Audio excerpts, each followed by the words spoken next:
Todo lo que se inicia tiene un final. En este caso, digamos que un final de esperanza, donde nos queda claro un mensaje. En un mundo plagado de mentiras, la verdad sobresale. A lo largo de 7 capítulos, hemos logrado conocer de la propia voz de Víctor González, Dr. Simi, cuáles fueron los inicios y los obstáculos, cuáles las motivaciones, los fracasos a los que debió sobreponerse y, desde luego, cuáles los acontecimientos que dieron paso a la conformación de un proyecto de alto impacto social para ofrecer salud a todos. A lo largo de este breve recorrido por su vida, logramos transmitir la visión de este empresario social, que siempre pensando en el bienestar y la salud de todos, ha logrado trascender fronteras, ha logrado con sus hechos traspasar la barrera del tiempo y construir en apenas un cuarto de siglo lo que a muchos les habría llevado más tiempo.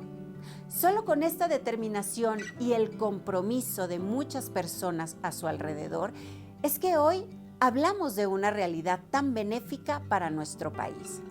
Muchos expertos han dicho que Mi Vida es Lucha es un ejercicio inédito en la televisión global. Pero, ¿acaso no es eso lo que siempre ha hecho Víctor González, Dr. Simi? Es decir, ser un visionario que con arrojo nos ha demostrado que se pueden hacer negocios honestos, con la clara convicción de ayudar a los que tradicionalmente son ignorados, las personas de escasos recursos. Gracias a todos los que nos han acompañado a lo largo de este camino. Gracias, desde luego, a quienes con sus testimonios nos han permitido entender el contexto y el pensamiento de un hombre decidido a cambiar la situación de indefensión que en materia de salud existía en nuestro país.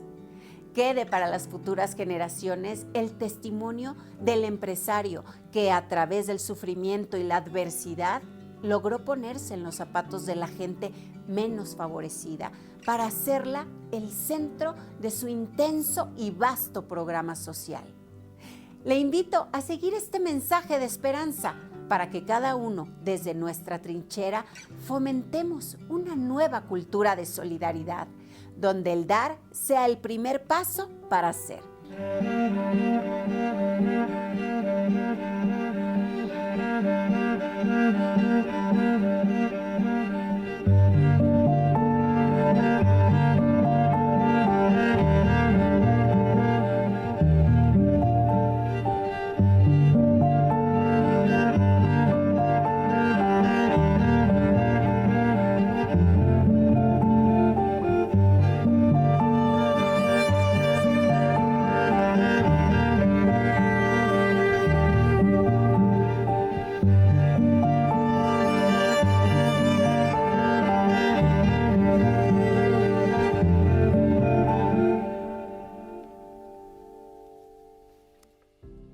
Siempre la gente cuando empezaba, ¿y quién es el socio?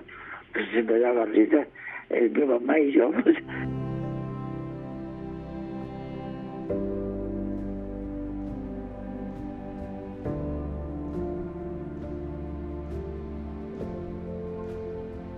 Con la apertura de farmacias similares, lo que hasta entonces había sido un mercado controlado por multinacionales y distribuidoras de medicamentos, comenzó a vivir una transformación con resultados, hasta entonces, ni siquiera imaginados.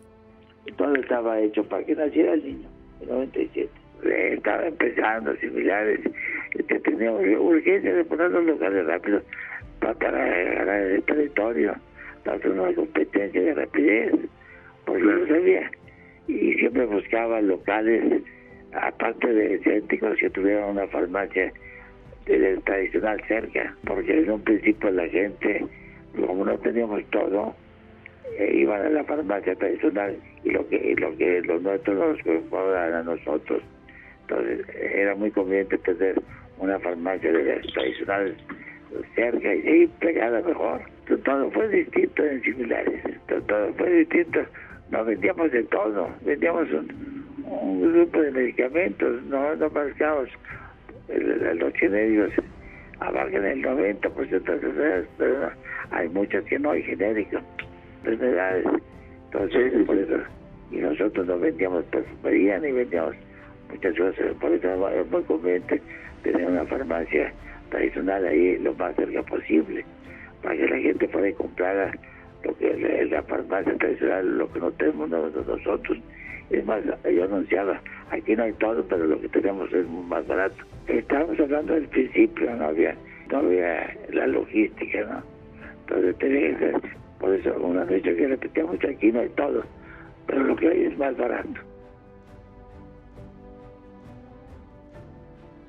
Contra las ideas capitalistas tradicionales, Víctor González entendió y atendió un sector de la población que históricamente se ignoraba: la población de menos recursos.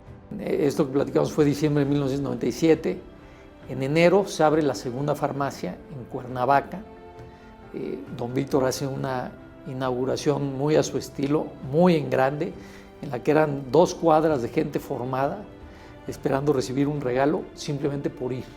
Don Víctor no pedía que compraran nada a cambio.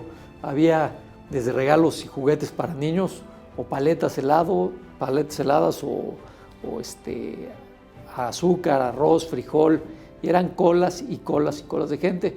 Al terminar la inauguración me invitó a su casa y me dijo: Óscar, va a ser un proyecto gigante si es que no nos para. Me dijo: veo que hay una industria transnacional a la que le va a preocupar que este modelo crezca. Y pues yo me quedé con cierto temor, platicaba y me dijo: no te preocupes, si llegamos a mayo, ya la hicimos. Eso es en enero de 1998. Se podría decir desde 1998 a finales, veía ya cómo las farmacias empezaban a crecer. Yo tuve un tiempo de supervisión, era una zona muy curiosa. Tenía una farmacia en Monterrey, una en Guadalajara, una en Puebla y una en Cuernavaca, y competía contra el supervisor de la Ciudad de México, que tenía las 4 en la Ciudad de México.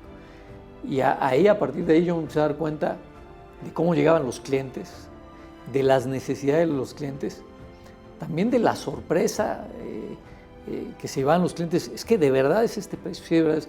Yo dije, ahí en ese momento yo dije, esto va a funcionar porque tiene un fondo bueno, ¿no? El acercarle medicamentos de calidad a la gente más necesitada.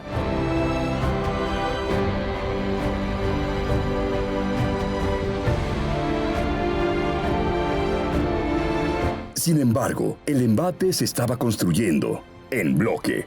En un hecho sin precedente en la historia comercial de nuestro país, para 1999, Farmacias de Similares SADCB se convirtió en la empresa más demandada de México, al tiempo que la presión contra las autoridades se intensificaba. A ver, ustedes dicen que los medicamentos de las farmacias similares no cumplen. Pues si es cierto, demuéstrenmelo. Demuestren que esos medicamentos no cumplen con las condiciones. Pero vamos a hacer un trato, ¿sí? Si los medicamentos cumplen, yo le voy a entregar a ese medicamento el reconocimiento de genérico intercambiable, pues porque ustedes mismos con sus pruebas me están demostrando que sí funciona, ¿no? Y si no funciona, ¿sí?, entonces pues voy a ir contra el laboratorio que lo fabrica. Dije, porque miren, la calidad de los medicamentos no es responsabilidad de las farmacias, es responsabilidad de los laboratorios que los producen. Me faltó decir alguna de las consideraciones que le dije a Víctor. También le dije, cuidado me vendas medicamentos chafas, Víctor. Y entonces me dijo, pues podemos poner el laboratorio, un área de control de calidad de los medicamentos, como la que tenía el doctor de Mucha en el Instituto Mexicano del Seguro Social. Le dije, órale, pues pon tu área de control de calidad para que estés tú cierto de que todos los medicamentos que vendes están de calidad. Y les dije, no me voy a ir contra las farmacias similares, porque la farmacia similares es la única farmacia en este país que tiene un área de control de calidad, y entonces tengo que ir contra el laboratorio que produjo ese medicamento. Nunca lo hicieron, Nunca, ni pudieron demostrar que no servían los medicamentos, ni me entregaron algo de que sí hubieran servido para que les diéramos el reconocimiento. Yo era dueño de un grupo farmacéutico italiano importante que se llama Trifarma, sí, y que tiene 2 fábricas aprobadas por la FDA. Y hablando del tema de genéricos, muy caliente, que aquel entonces encontraba una fuertísima oposición y denigración de parte de las multinacionales.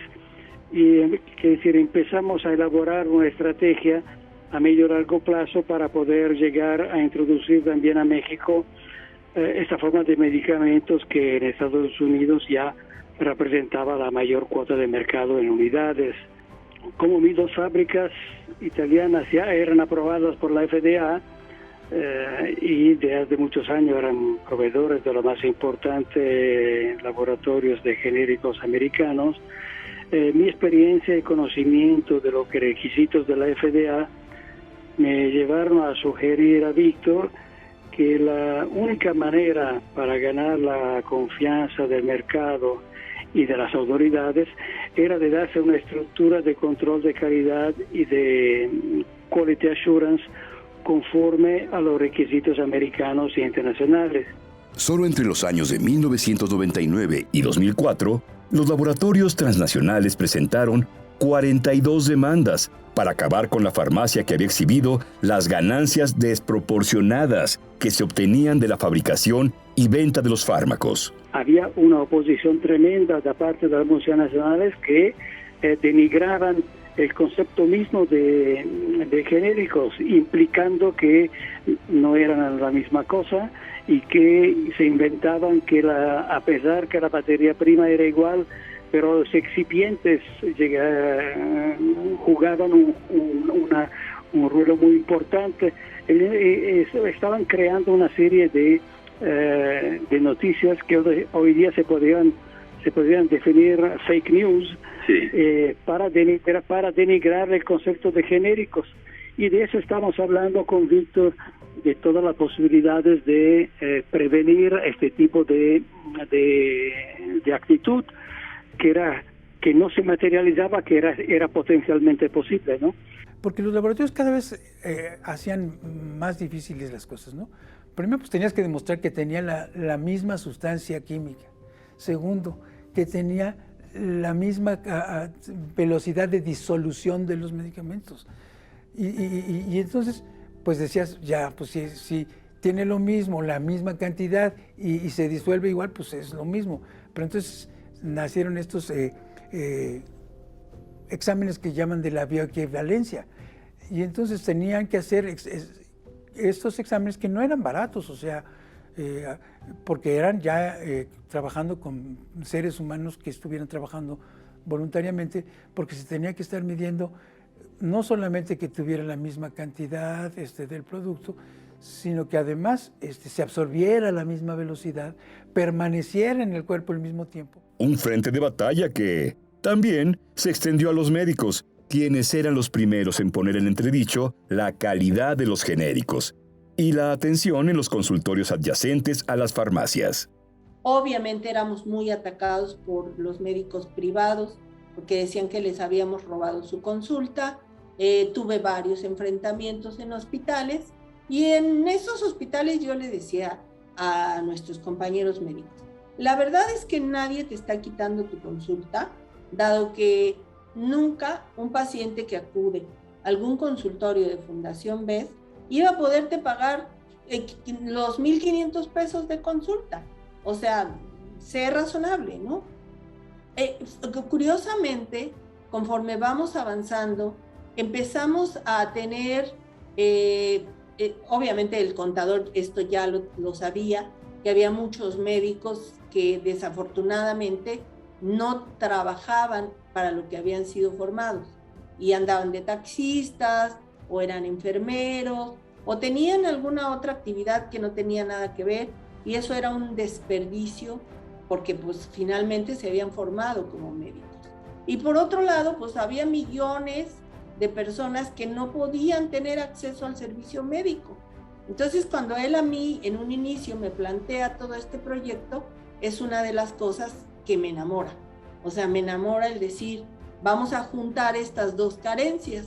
Por un lado, los médicos no tienen dónde trabajar y por otro lado, los pacientes no tienen dónde curarse. Si logramos juntar estas dos carencias, pues imagínense el apoyo y la ayuda que vamos a hacer.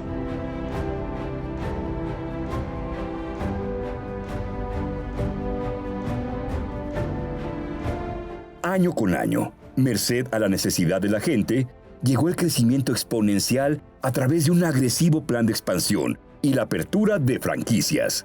Y en 1999 se abre Don Víctor a las franquicias. Entonces eso, y fue también parte de la genialidad de Víctor González, es decir, tenemos que franquiciar para crecer rápido. Él sabía que teníamos que crecer rápido, él sabía que esto no podía irse pian pianito, uno por las amenazas que sentíamos de la industria extranjera, y dos, porque pues, a alguien más se le podía ocurrir el negocio, o copiar más bien la idea de Víctor González Torres.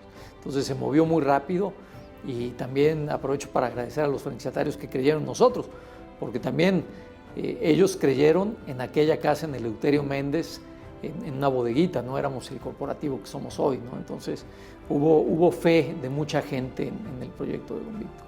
Yo le regalé a mi mamá el 3% de acciones.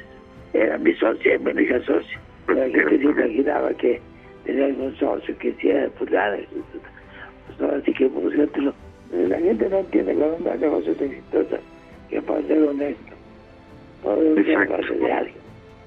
Pues yo decía, pues aquí nomás que tenemos lo barato, ya nunca tuve un socio. Y como ya mi mamá se murió, pues las cuestiones me las regresaron y ya soy el único socio ya. Una a una, las demandas se fueron ganando. No hubo una sola prueba que demostrara que los medicamentos genéricos que se distribuían en farmacias similares carecían de calidad. Quedó claro que, en efecto, era lo mismo, pero más barato.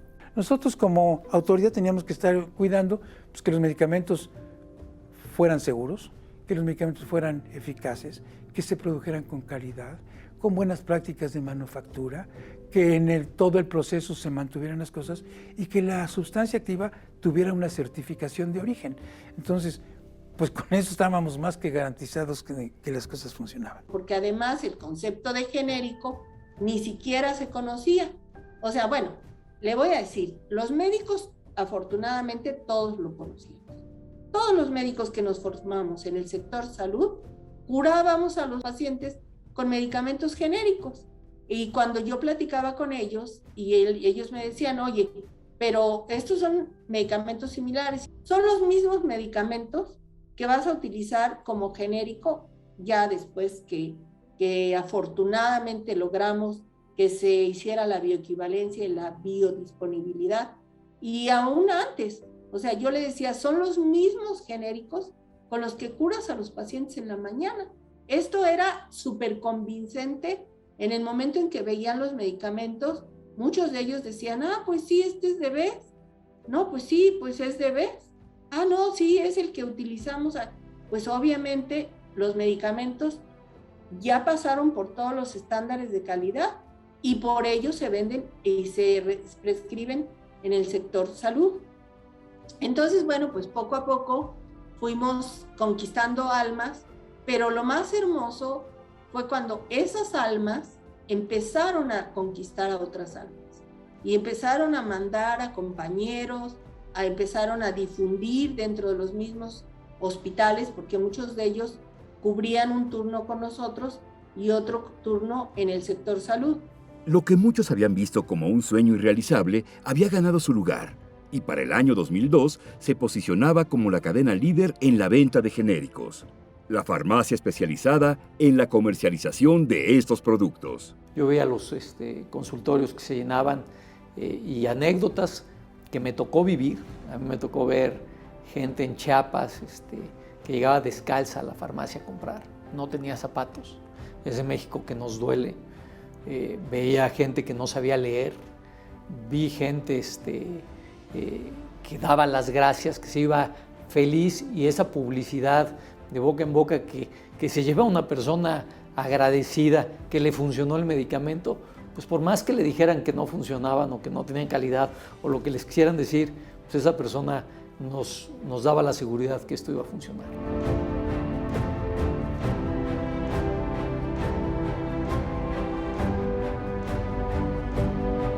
El mismo laboratorio Best fue el primero, creo yo, a adoptar la norma de buena fabricación integrales, y creo que esto, las farmacias similares, creo yo que adoptó como sus proveedores laboratorios que también habían sido implementando la norma de buena fabricación. O sea, creó un sistema de calidad no solamente en laboratorios Best, sino también en farmacias similares para seleccionar a los laboratorios proveedores que pudiesen garantizar la calidad de sus productos.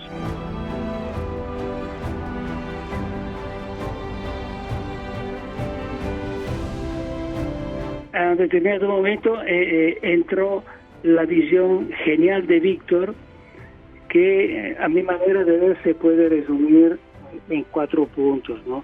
O sea, bypassar el término genéricos, que era demasiado denigrado y diría demonizado por parte de las multinacionales, inventando el término similares. Segundo fue la invención del eslogan "lo mismo pero más barato", que materializaba el concepto de la venta de fármacos de alta calidad a precios más baratos en el mercado. Tercero, la creación del personaje Dr. Simi. Esto sí fue un golpe de genio. Y cuarto, la idea revolucionaria de poner al lado de las farmacias un estudio médico que pudiese ofrecer visitas médicas a precio simbólico a muchísima gente de bajo recurso económico. Por eso digo yo que Farmacias de Similares es una obra maestra que no tiene iguales en el mundo y que debería ser, a mi manera de ver, un case study en facultades de economía y ciencias sociales. Y por eso es verdaderamente un motivo de orgullo para mí haber participado con Víctor a la concepción y al nacimiento de esta obra maestra, y sobre todo yo diría a nivel ético y social. Un éxito no solo en el plano comercial, porque el ganar que impulsaba Víctor González, entonces ya conocido como Dr. Simi, se completaba con el trabajo social de consultorios médicos que muy pronto todos quisieron copiar. Lo que había sido atacado ahora era el modelo que todos buscaban imitar. Afortunadamente, le digo, sí se reivindicó no solamente esta imagen que se tiene del médico, porque anteriormente en cualquier poblado, en cualquier ciudad, eran autoridad el policía, que bueno, pues también para qué hablamos, el sacerdote, el maestro, que pues también para qué hablamos ahorita, y el médico. Y todos estaban en una decadencia terrible. Obviamente la labor del médico, esto se ha reivindicado muchísimo.